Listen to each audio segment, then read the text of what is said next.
Channel में फिर से आप लोगों का स्वागत है। फिर मैं लेकर आया हूँ साधित प्रश्न व्याकरण से ही ना, बिहार बोर्ड द्वारा जारी किया गया मॉडल सेट से, है ना, मॉडल सेट नंबर 3, 4 और 5 से फिर व्याकरण का लाया हूँ। क्या है, अब लाया हूँ रचना के आधार पर शब्द। ठीक है, क्या है, रचना के आधार पर शब्द। तो रचना के आधार पर शब्द जो है क्या होते हैं, 3 होते हैं। रचना के आधार पर शब्द कितने होते हैं, 3 होते हैं। एक है रूढ़, पहला है रूढ़, फिर दूसरा क्या है योग रूढ़, योग रूढ़, और फिर क्या है तीसरा यौगिक। क्या है, यौगिक। देख लीजिए, याद रखिएगा। हो सकता है आपको सवाल में ऐसा भी आ सकता है जो रचना के आधार पर शब्द कितने हैं, है ना, तो आपको याद भी होगा। क्या हो गया, तो 3 होते हैं। ठीक, इसको ध्यान रखिएगा, रचना के आधार पर। ठीक है, तो इसमें देखिए आपके मॉडल सेट में दिया गया है, इन शब्दों का जैसे प्रयोग किया गया है ना, क्या है, प्रश्न के रूप में इन शब्दों को जो है पूछा गया है प्रश्न के रूप में। ठीक है, इसको ज़्यादा देख लेंगे, है ना। रूढ़ क्या है उसके बारे में जान लेंगे। रूढ़ मतलब वैसा शब्द, क्या है, वैसा शब्द जिसको हम टुकड़ा करते हैं तो उसका न पहला पद, मतलब पहला शब्द का या फिर दूसरा शब्द जो आएगा उसका कोई अर्थ न निकलता है। ठीक है, उसका कोई अर्थ न निकले, उसको हम रूढ़ कहने का मतलब है, मतलब वैसा हिंदी का शब्द जिसको तोड़ने पर, मतलब अलग अलग करने पर 2 भागों में करने पर, ठीक है ना, उनके न पहले शब्द का और न दूसरे शब्द का कोई अर्थ निकले, वैसे शब्द को रूढ़ कहते हैं। जैसे कि यहाँ पर देखिए देश है, क्या है, देश है, तो दे को अलग कीजिए और स को अलग कीजिए। अब बताइए दोनों में से किसी शब्द का कोई मीनिंग है, अर्थ है, नहीं है, तो इसमें क्या हो गया, देश। क्या हो गया, देश। क्या हो गया, देश। देख लीजिए।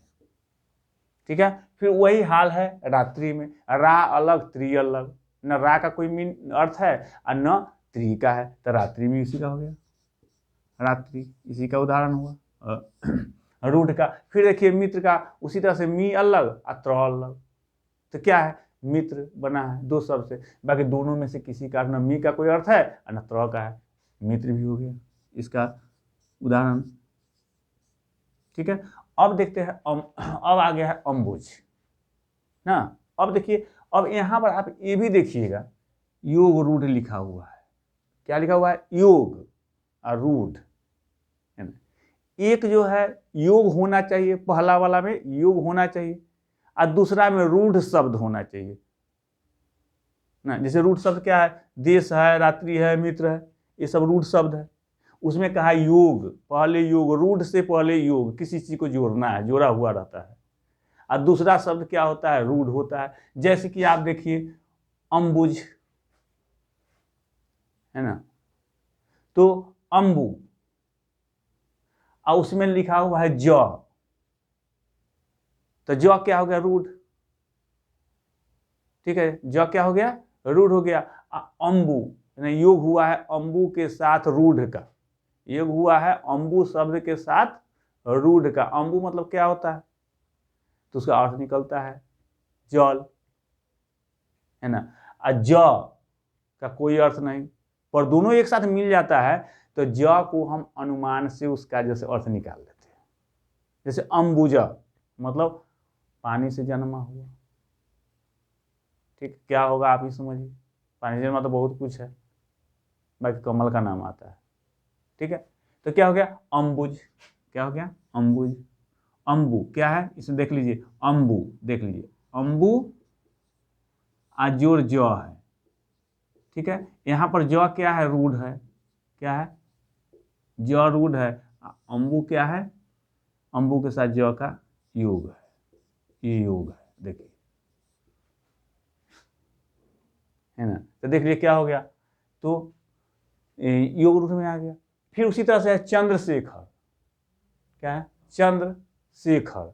अब ये भी जो कहिएगा सर, अब इसमें तो जैसे 2 गो है ना, चंद्र भी है, क्या है, चंद्र, चंद्र देखिए प्लस क्या शेखर, क्या है शेखर। ये कैसे आ गया भाई, तो जहाँ देखेंगे दो शब्द इसमें चंद्र है और शेखर है ना। चंद्र मतलब होता है चांद, चंद्र के साथ शेखर का योग हुआ है ना। तो यहाँ पर इसका मीनिंग है, चंद्र का मतलब होता है चांद, है ना, तो योग है, ठीक है, चंद्र, है ना। कहने का मतलब अगर इसमें भी देखा जाए तो उधर भी जैसे ज लिखते हैं, है ना, तो रूट है। अगर योग अंबु के साथ होता है, अगर अंबु को अलग अलग कर देते हैं, है ना, तो ये भी जो है क्या हो जाता है ना, इसके साथ जो है अलग अलग करते हैं तो ये भी जो है अंबु भी हो जाएगा, क्या रूट हो जाएगा। देखिए इस जिसको यहाँ पर योग दिया है, कहने का मतलब है ना, अंबु के साथ ज का योग हुआ, ठीक है, कहने और या फिर कह सकते हैं ज के साथ जैसे इसका हुआ, ठीक है।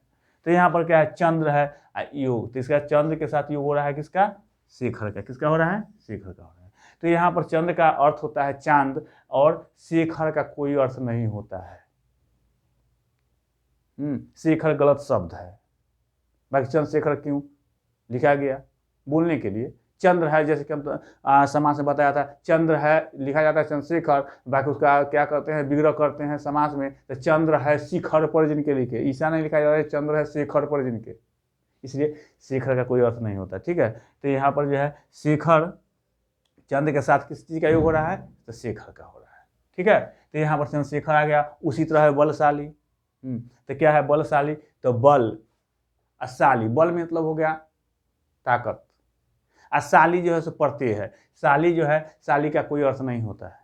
हाँ वही उसमें दंत स रहता है ना, अगर लिखा ऐसा होता है ना, तो क्या है जैसे बलशाली में अगर दंत से कहीं शुरू से ही लिखा हुआ था, हाँ बलशाली लिखना है दंत से, तो वहाँ पर दोनों जो है हो जाता है, एक तरफ बल ताकत, एक तरफ शाली, शाली कहने का मतलब है पत्नी की बहन, है ना। बाकी यहाँ पर तो वो शाली है नहीं, इतलाब्य स वाला शाली है ना। तो यहाँ क्या है, इसके प्रत्यांत में, इस शब्द के प्रत्यांत में मतलब अंत में बलशाली में क्या है, प्रत्यय लगा हुआ है शाली, तो शाली का कोई अर्थ नहीं होता है, तो वो भी हो गया योग रूट। क्या हो गया, योग रूट शाली, ये क्या है, सॉरी बलशाली, बलशाली, ठीक है।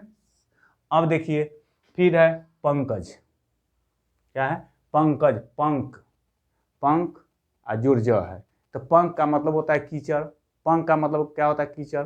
पहले वाला पद का पहले वाला जैसे खंड का पद पंख का जो है से अर्थ निकल रहा है मतलब कीचड़, ज का कोई अर्थ नहीं होता है, फिर रूढ़, है ना। तो पंकज भी जो है इसी का हो गया, पंकज भी इसी का उदाहरण हुआ, ठीक है। अब चलते हैं नेक्स्ट शब्द, क्या है सत्याग्रह, है ना, क्या है सत्याग्रह। अब देखिए इसमें दो शब्द है, सत्य है, आग्रह है।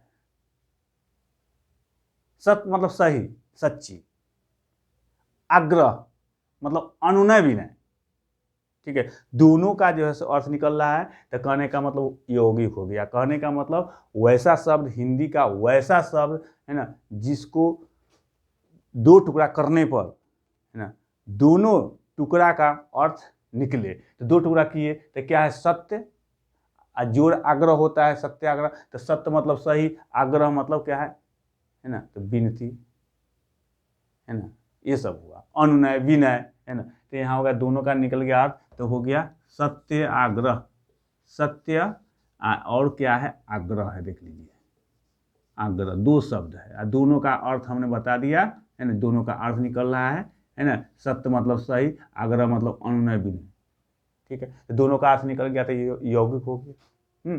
अब फिर चलते हैं छल छद्म, है ना, तो इसमें छल छद्म क्या सहचर है, बाकी छल क्या चाहिए, दो गो है, छल है, ठीक है, एक इसमें है छद्म है, क्या है छद्म।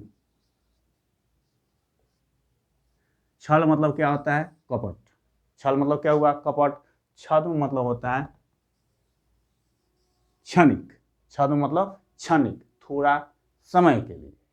तो दोनों का अर्थ निकल रहा है, तो ये क्या हो गया यौगिक हो गया, ठीक है। फिर चलते हैं पाठशाला, देखिए पाठशाला, यहाँ पर है पाठ, क्या है इस यहाँ पर भी देखिए पाठ है है ना, शाला, ये भी इसका ही उदाहरण है, इसलिए कि पाठ अलग और शाला मतलब घर, पाठ मतलब क्या हुआ, अध्याय, ठीक है ना, जिसको कहते हैं चैप्टर, ठीक है, लेसन, ये सब बोलते हैं ना।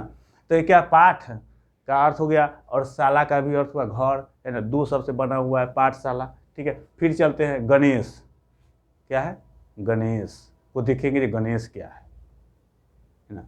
अब देखिए गण, गण जोड़ ईस, तो गणेश क्या हो जाएगा, तो आप देखिए यहाँ पर गणेश, इसमें भी जो है ना, दो शब्द है, क्या है, गण है, ईस है, क्या है, गण है, गण ईस से बना हुआ है, देखिए ईस, ये ईस, ठीक है। तो गण, गण मतलब क्या होता है, समूह, दल, ठीक है। और उसके बाद है ईस, मतलब स्वामी होता है ना। इसे दोनों का मीनिंग निकल गया, तो गणेश भी जो है तो क्या हो गया, है ना, यौगिक शब्द ना। फिर मिलेंगे अगले क्लास में, तब तक के लिए धन्यवाद।